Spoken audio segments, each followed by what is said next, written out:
જય Hind. Only for exam ચેનલમાં તમારા દરેક મિત્રોનું હાર્દિક સ્વાગત છે. તો આજે આપણે આ વિડીયોમાં જોવાના છીએ કે 50 મહત્વપૂર્ણ જનરલ નોલેજના પ્રશ્નો ભાગ નંબર 21. તો મિત્રો, મેં એક પીડીએફ ફાઇલ બનાવી છે જે સ્પેશિયલ તમારા માટે છે અને એમાંથી મેં દરરોજ હું તમારી સમક્ષ 50 મહત્વપૂર્ણ પ્રશ્નો જનરલ નોલેજના, ગુજરાતી સાહિત્યના એ સંપૂર્ણ મિત્રો ભેગા કરી અને બનાવી છે, તો એ મૂકવાનો પ્રયત્ન કરું છું. તો આજે આ વિડીયોમાં ભાગ નંબર 21 છે, જે વિડીયો પૂરેપૂરો જોજો કે જે ગુજરાત સરકારની કોઈ પણ સ્પર્ધાત્મક પરીક્ષા જે આવવાની હોય એની અંદર તમને ખૂબ જ ઉપયોગી નીવડશે. તો વિડીયો પૂરેપૂરો જોજો. શરૂઆત કરીએ આપણે વિડીયોની. પ્રશ્ન એક તમારી સમક્ષ છે. જો પ્રશ્ન છે કે અમદાવાદ એજ્યુકેશન સોસાયટીની સ્થાપના કોણે કરી હતી? જવાબ મિત્રો આવશે કસ્તુરભાઈ લાલભાઈ. શું આવશે? કસ્તુરભાઈ લાલભાઈ. પ્રશ્ન આપણે આગળ જોઈએ. અમદાવાદ મ્યુનિસિપાલિટીના સર્વપ્રથમ ભારતીય પ્રમુખ કોણ હતા? તો એ હતા રાવ બહાદુર શાહ છોટાલાલ. કોણ હતા?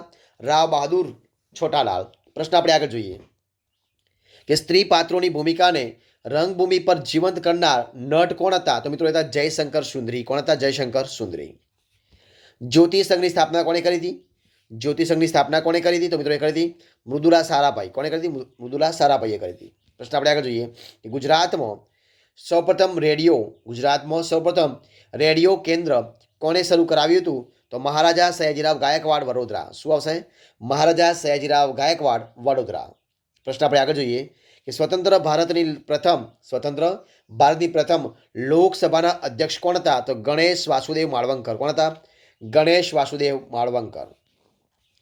સ્વતંત્ર ભારતની બંધારણ સભાના અધ્યક્ષ તરીકે સૌપ્રથમ કયા ગુજરાતીની નિમણૂક થઈ હતી? તો ગણેશ વાસુદેવ માળવંકર. શું આવશે? ગણેશ વાસુદેવ માળવંકર.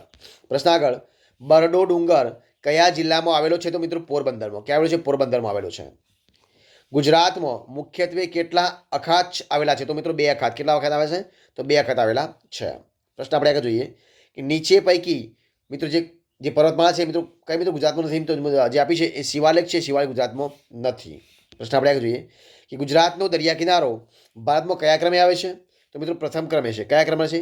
પ્રથમ નંબરનો દરિયા કિનારો છે. પ્રશ્ન આગળ જોઈએ તો જોઈએ કે કયા પક્ષીની વસ્તીમાં ગુજરાત સમગ્ર રાષ્ટ્રમાં બીજા ક્રમે આવે છે? તો સારસમાં. કયા પક્ષી? સારસ પક્ષીની એની અંદર. અશ્વકુળનું કયું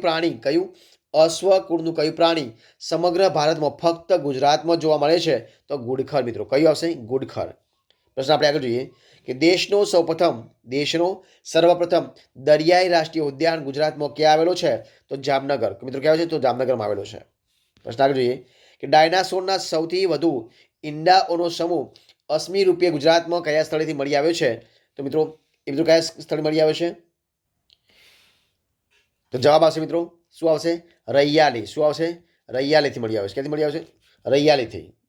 પ્રશ્ન આપણે આગળ જોઈએ કે ગુજરાત સ્થિત કયા રાજ્યના શિલાલેખમાં વન્યજીવોના સંરક્ષણ અંગેના નિયમો કોતરવામાં આવેલા છે? તો અશોકનો શિલાલેખ. શું આવશે? અશોકનો શિલાલેખ.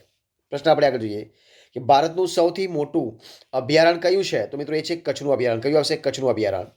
પ્રશ્ન આપણે આગળ જોઈએ કે સમગ્ર ભારતમાં ફક્ત ગુજરાતમાં જ જોવા મળતું કયું પ્રાણી અગાઉ રાષ્ટ્રીય પ્રાણીનો દરજ્જો ધરાવતું હતું? તો મિત્રો આવશે સિંહ. કયું આવશે? સિંહ. પ્રશ્ન આપણે આગળ જોઈએ કે ગુજરાતનો કયો જિલ્લો સૌથી વધુ વન વિસ્તાર ધરાવે છે? તો મિત્રો આવશે ડાંગ. કઈ આવશે? ડાંગ જિલ્લો.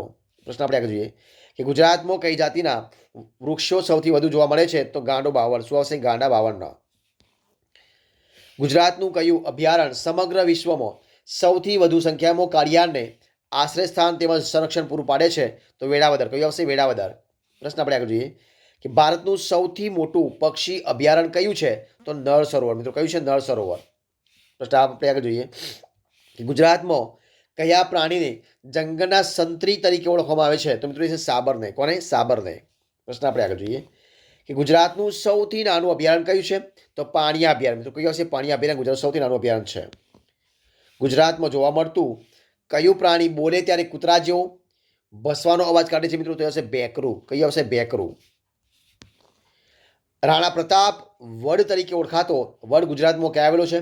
તો સાબરકાંઠામાં. ક્યાં આવેલો છે? સાબરકાંઠા જિલ્લામાં. ચાલતા ઓબા તરીકે જાણીતું વૃક્ષ ગુજરાતમાં ક્યાં આવેલું છે? તો સંજાણમાં. મિત્રો ક્યાં આવેલું છે? સંજાણમાં આવેલું છે. ગુજરાતમાં કેટલી જાતિના ગીત જોવા મળે છે? તો ટોટલ મિત્રો 7 જાતિના ગીત જોવા મળે છે.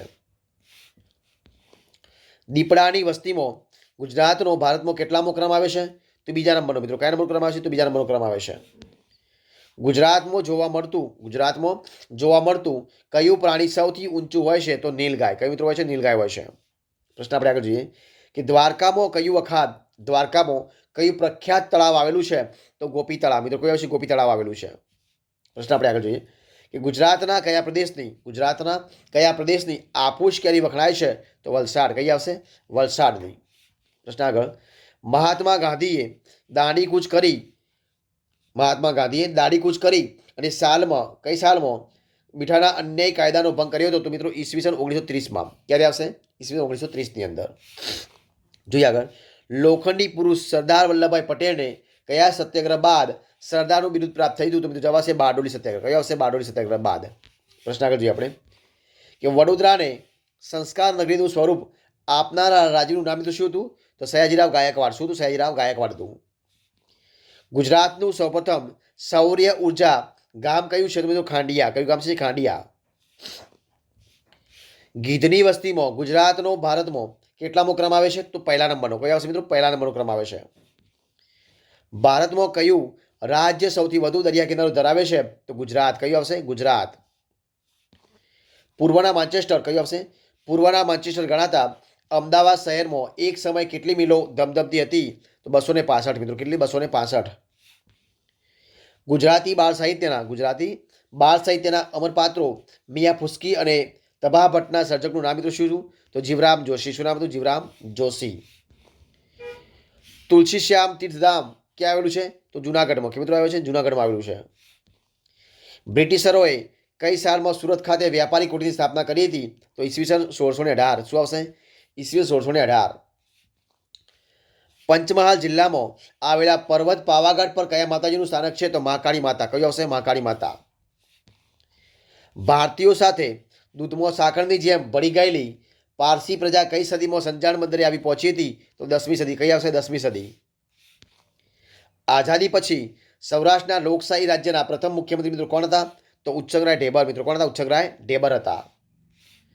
ગુજરાતની કઈ નદીની પરિક્રમા કરવાનો મહિમા છે? તો નર્મદાનો. મિત્રો કોનો છે? નર્મદા નદીનો મહિમા છે. આઝાદી પૂર્વે વડોદરામાં કયા રાજવીઓનું શાસન હતું? તો ગાયકવાડનું. મિત્રો કોનું શાસન હતું? ગાયકવાડનું શાસન હતું. પ્રશ્ન આપણે આગળ જોઈએ કે પાવાગઢની તળેટીમાં આવેલા ઐતિહાસિક શહેરનું નામ મિત્રો શું છે? તો આવશે ચાંપાનેર. કયું આવશે? ચોપાનેર. વીરપુર કયા સંત સાથે સંકળાયેલું તીર્થ સ્થળ છે? તો આવશે જલારામ બાપાનું. કયું છે? જલારામ બાપાનું. અને આ વિડીયો છેલ્લો પ્રશ્ન જોવા શું છે કે ગુજરાતના કયા જિલ્લામાં ફક્ત એક જ તાલુકો આવેલો છે? મિત્રો એ આવશે ડાંગ જિલ્લો. કયો આવશે? ડાંગ જિલ્લો. તો મિત્રો જો તમને મારો વિડીયો ગમ્યો હોય તો લાઇક કરો, કોમેન્ટ કરો, તમારા મિત્રો વિડીયો શેર કરો અને છેલ્લે ચેનલમાં નવા હોય, ચેનલ સબસ્ક્રાઇબ ન કરી હોય તો only for exam channel subscribe કરવા માટે વિનંતી છે. મારા વિડીયોને પહેલાથી અંત સુધી જોવા માટે તમારા દરેક મિત્રોનો દિલથી ખૂબ આભાર માનું છું. ફરી મળીશું એક નવા વિડીયો સાથે, નવા ટોપિક સાથે. ત્યાં સુધી બની રહો. જય હિન્દ, જય ભારત, બેસ્ટ ઓફ લક.